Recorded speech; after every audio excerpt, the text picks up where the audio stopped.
against the Rockets. James Harden had a playoff triple-double with 32, 13, and 10. Jalen Rose, what are you seeing from the Rockets so far in this series? They have an identity. Both of these teams actually do. Utah, theirs is strength in numbers, starts on the defensive end, and hope Donovan Mitchell can take over offensively, and he has not been able to do so in his second playoff run. But for the Rockets, we know, play at all phases. Shoot the three, layups or dunks, or get to the free throw line. They have the best guy in the league at doing so in James Harden, and he's been magnificent so far. I was watching that game, and James Harden does things I've just never seen before in a basketball court. He takes the step backs. Everyone knows he's going to take a step back. That doesn't mean the defender's not right in his face with a hand up, and he hits it like it's a practice shot. It's crazy. The one thing I will always make sure I acknowledge for today's player is I have never seen the NBA where so many people can make contested shots from long distance with accuracy. He's on the move with a hand in his face, not even straight up and down, leaning to his left, still hitting it off balance. They're on his left side. He still takes a step with his left foot, raises up, shoots the three, get fouled, and makes it. And he is so elusive with his dribbling ability, and he's so good at going to the hole that as a defender, you don't really know what he's going to do. Let's just take a look at this play with Ricky Rubio here. He shakes Rubio and then shimmies at the top of the court. You got to make this shot, James. How do you shimmy and then miss the shot? Look at the shimmy. Look at the shimmy. Because he's not from the DMV, and that's what they do at the free throw line. A la KD, for example. That wasn't his move. That's why it was off. And for young basketball players, don't try this at home. Yeah. I know it looks good when James Harden is crossing up Ricky Rubio and he about to fall. But when you're playing basketball, do a great move and make the shot. I wish he made that shot. If he made that shot, it goes on the highlight reel. If he misses the shot, Jalen Jacoby sitting there making fun of him. Moving on. Do you remember that elbow that Embiid put on Jaren Allen in Game 2? Strong elbow. Allen rose right back up to stay in the game, which was impressive. But do you know who noticed that this happened? The Nets noticed. And remember the presser afterwards, and Simmons and Embiid, whereas you would say kikiing about it, the Nets have noticed, and Karis LeVert said that it was disrespectful. Do you think there will be some sort of retaliation in Game 3 tonight? There will be retaliation. We'll see in what form. If it happens in a down screen where the guy just going to run through Joel. Is it going to happen when he's trying to get a rebound and somebody just really takes out his hips and his legs? Is it going to be when he's shooting the ball, somebody really whacks at his arm or his shoulders? And for a player who's been injury prone, you would think that he doesn't want that level of physicality and or engagement, which is why a lot of times he ends up shooting more threes than he actually should, as the best post-up big we have in the league is Joel Embiid. However, I don't like how he and Ben Simmons, as NBA brethren, handled their press conference, because Allen could have still been injured or feeling the effects of that elbow. It could have gotten worse when it happened. Could have knocked his teeth out, could have broke his jaw. Absolutely. So you want to win, you want to be competitive, you want to have fun. However, you don't want to laugh at somebody and kick somebody when they're down. I just didn't like that. Jalen, your Indiana Pacers team were in some very contentious series, we'll call it. Like, would you guys have discussions about any sort of retaliation? Yes. What would it sound like? What would you plan on? Here's what you would do. Easy. When they're going on the run for a shot, for example, Dale will foul him once, and on the same play, Antonio will come and whack him on the same play. Because they only would call it one time. Would it be premeditated? Of course.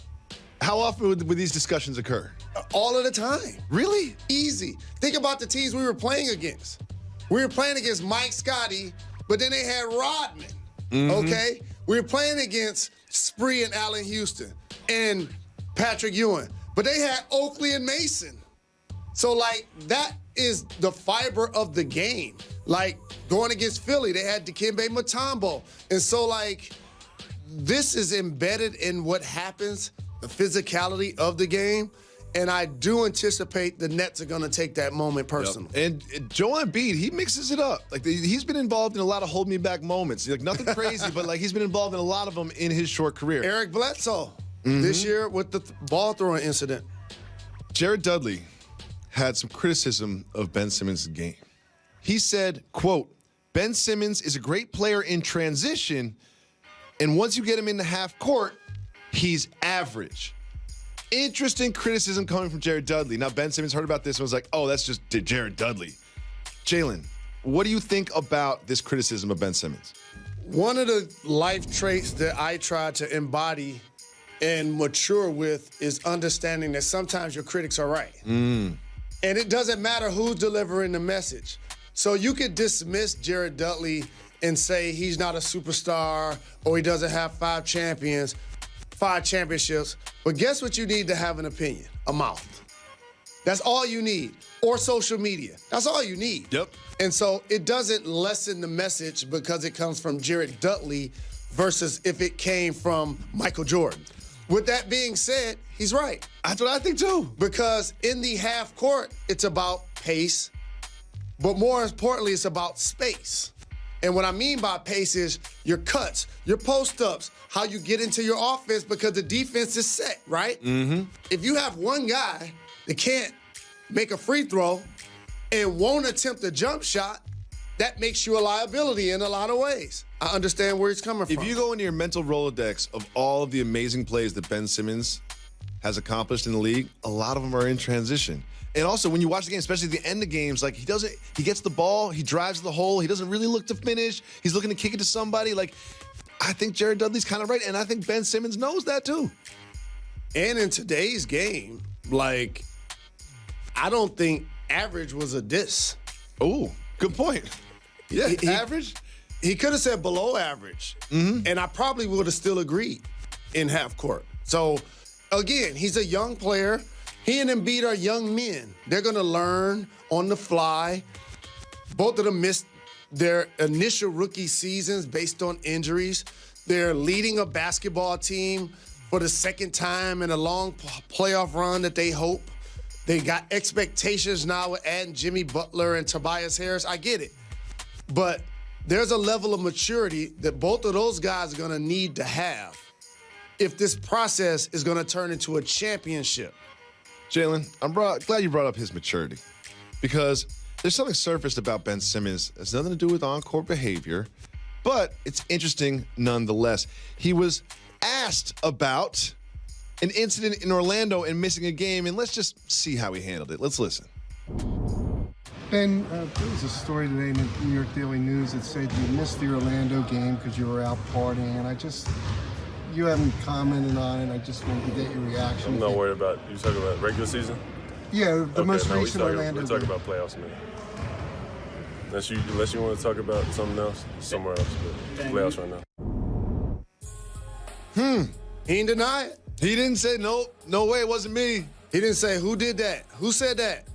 So, Jalen, you're retired now. And I'm not talking about from the NBA. I'm talking about from Champaign and Campaign, okay? You're a retired Champaign and Campaign Hall of Fame member. Has this ever happened?